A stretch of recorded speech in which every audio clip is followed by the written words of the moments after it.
With that, let's segue to ICE. What's your reaction to what's happening around ICE, specifically with the shooting, and what kind of damage, or do you think it's doing damage, or maybe if it's helping Trump and MAGA as a whole? A little backstory here. I've spent a lot of time focusing on the public misperception of police violence. Right, I mean, people just, in my experience, don't know how to watch these videos, and the stuff that they often think is outrageous really isn't so when you think of the cop's eye view of the world. So my bias here, if anything, is to be very charitable to law enforcement because I just I've trained a lot with firearms. I've trained a lot with been trained by law enforcement at various levels. And it's very natural for me to see their perspective on these kinds of encounters. I mean, just the simple fact that when someone is being approached by a cop, and who's maybe intending to arrest them or not, just approaching their car.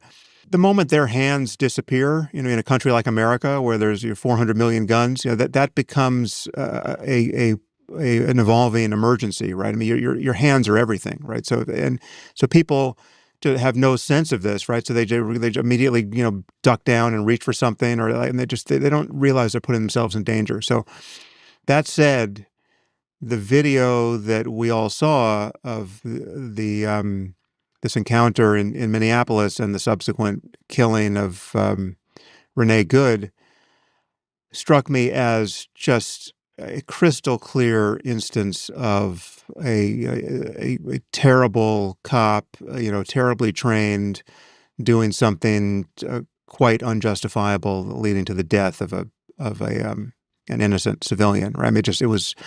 I think any effort to defend it, I have not seen even a slightly credible one.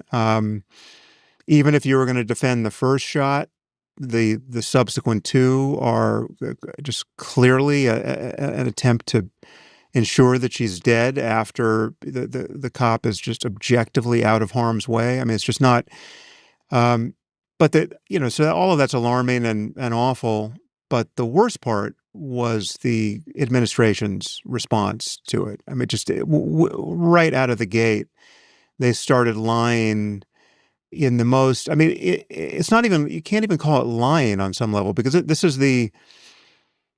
a type of lying that makes no pretense of being believable. Or I mean, that like if you were going to lie in a way that was meant to deceive.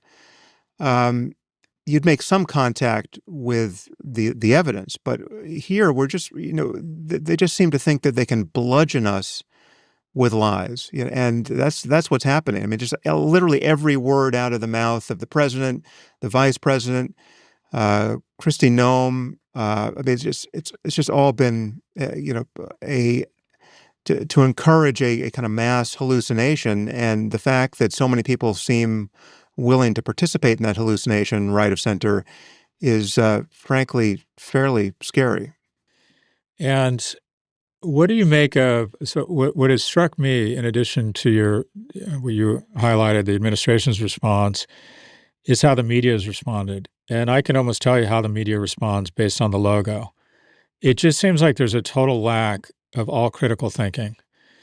And I was especially triggered by Fox, who led with, lesbian activist, as if to say our audience clearly would hold her more culpable if we highlighted that she sleeps with someone of the same sex, that somehow that might in some way justify or make her seem less or more deserving of this kind of treatment. Any thoughts on how the media has handled it and how people are absorbing it? I've seen a GoFundMe for the officer that includes large donations from fairly public figures.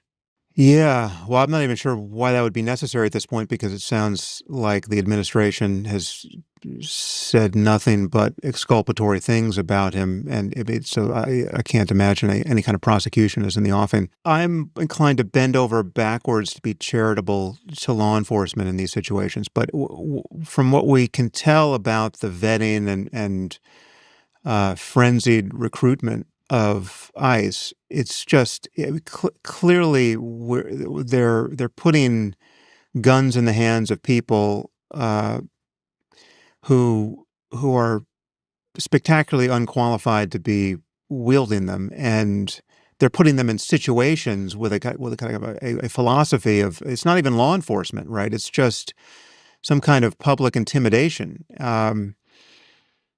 Again, it's just not this is not a normal police work that we're seeing, and I think these kinds of errors, I'm not, be charitable with respect to the intentions of the cop in this case, but I mean, it's obviously an error to have shot this person and killed her, right? It's just not, and again, the what isn't an error, what can't plausibly be thought to be an error is the ongoing response to this from the government and from highly partisan media to describe her behavior as clearly terroristic, right? I mean, she's a terrorist who was trying to mow down cops. I mean, not even just the one cop. It sounded like to hear it described from on high. It was multiple cops. The cops were just trying to get their car out of the snow, and here came this maniac, terrorist, activist who was clearly weaponized by some enemy within, right? There's some Antifa cult that has funded all of this, right? Probably George Soros is at the back of it, and turn these drones loose on our innocent ICE officers. And she just tried to, this is one of the car attacks that we see from jihadists, right? This is what you expect to see hearing it described, and then you turn on the video. And one of these videos was shot by the officer himself, right? I mean, you might have asked why he was walking around her car, filming her with his own cell phone. I mean, that was bizarre behavior. And then drew with his other hand and shot her through the windshield, shot her twice more once she was clearly past him. But from all of that video, you see an apparently benign person who's yes, doing something probably illegal for which maybe she should have been arrested. Yeah, I mean that's fine. She's blocking traffic. She doesn't have a right to do that with her car. But the way she handled her car and the contradictory demands she was getting from the ICE agents, I mean, there was just no sign of her trying to kill anyone with her car. And again, even if you were going to make the worst interpretation of her initial movements, where let's say she's trying to run over that ICE agent from 2 feet away, albeit slowly, his subsequent shots are unjustified, right? He shot her through the windshield of her car. He's to the side of her car, which is moving at like 2 miles an hour. She's already been shot in the face, and he shoots her twice more. That part is an execution. Right. So it's just, and how we have a government now who will double and triple down on obvious lies. I mean, there's just no burden to correct the record. There's nothing careful. It's all partisan bile. And it's everything is political, right? We're just now in the presence of non-adults where it's a Stephen Miller-ish vibe that has spread everywhere, where you just start demonizing your critics and making no contact with facts, and then wait for the news cycle to move on to the next outrage, which will predictably appear within 24 hours, given what's happening with this administration. Yeah, the recruitment strategy for these agents is telling. It feels as if it's very primal. There's an This is an exact quote from the recruiting materials. There is an invasion. We're in a war, and we need you to fight. And then the language of protection, invasion, and insurgency. It can feel masculine and therefore emotionally powerful. Any thoughts on this on this ideology and what it's doing to our society, and if there is a mainstream politics anymore?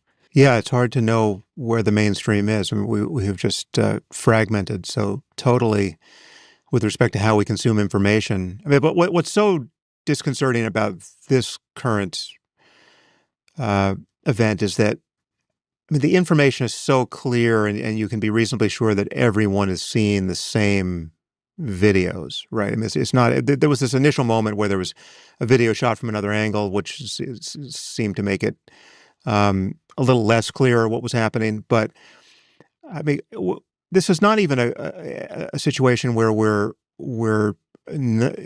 so within our echo chambers that we're not making contact with the same data. In this case, I think we clearly are. But the commentary on that data is so hyperpartisan, and then the echo chambers take over. I mean, I don't know. This is really not the blue dress, yellow dress moment where you can understand how people are seeing it so differently. I honestly can't understand how anyone can honestly believe the descriptions that have come from the government. So I mean, this is an unusually extreme version of the shattering of our culture based on rival interpretations of facts, and that's what I think has caused people to kind of spin out so fully on it. I'm worried. We have an administration who tends to frame everything in terms of there being an enemy within, that it's only decent and sane to be kind of filled with hate and fear with respect to some significant subset of your own population. There's not even a pretense of appealing to all of America with any initiative. It's intrinsically divisive. Everything. It's just us against them, and them is half of America, and it's the institutions, and it's the media. I mean, it's been going on obviously since for about a decade with Trump and Trumpism, but it's getting more and more excruciating to live with its consequences.